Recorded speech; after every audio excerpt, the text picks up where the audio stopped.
Kompanija Delez Srbija je tokom 2020., 2021. i 2022. godine društveno odgovorne aktivnosti usmjerila na podršku lokalnoj zajednici u borbi sa pandemijom virusa korona.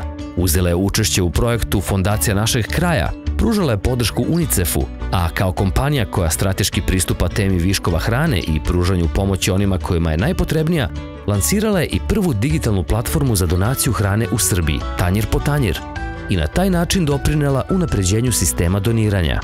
Kompanija Delez Srbija podržala je i inicijativu Spasimo hranu, spasimo humanost, a uz to je izdvojila i značajna novčana sredstva za društveno odgovorne i humanitarne aktivnosti. Delez Srbija dobitnik je priznanja Dobročinitelj za 2023. godinu.